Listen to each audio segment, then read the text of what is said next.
Steve Mackey, bass guitarist for Pulp, dies aged 56.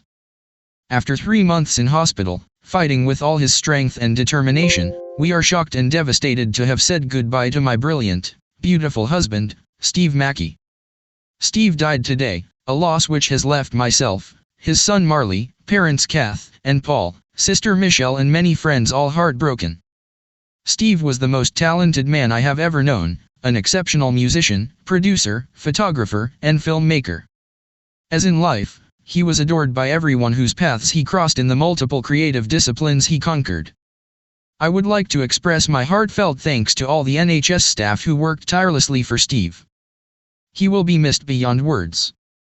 Mackey joined Pulp in 1989, first contributing to their third album Separations.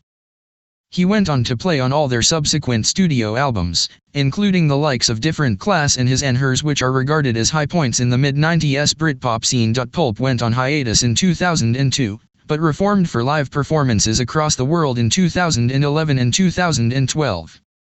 They released one final recording, an update of a demo track called After You, in 2013. In October 2022, Mackey announced that he wouldn't be joining Pulp for their latest set of reunion concerts in summer 2023. I'm exceptionally proud of the body of work we've created together, however I've decided to continue the work I'm engaged in, music, filmmaking, and photography projects. He wished the band well and thanked the group's amazing fanbase. In a band statement posted on social media following his death, Pulp described him as a beloved friend and pictured him hiking in the Andes during the group's 2012 reunion.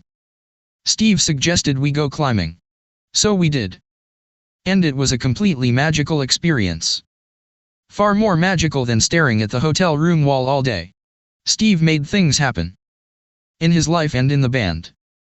And we'd very much like to think that he's back in those mountains now, on the next stage of his adventure. With his sharp tailoring, drooping quiff and model good looks, Mackey brought raffish cool and driving, disco-influenced rhythm to the Sheffield band, whose first 2 albums, recorded with different bassists in 1983 and 1987, had been minor cult hits in the British indie scene. Mackey, who was born in Sheffield and went to school with another of the city's future music stars, Richard Hawley, played in other local bands such as Trolley Dog Shag but started following Pulp and befriended frontman Jarvis Cocker. They seemed quite self-contained, quite aloof, and I was in really noisy bands, garage bands, and Pulp were like an art band, he said in 1996. It didn't seem very welcoming.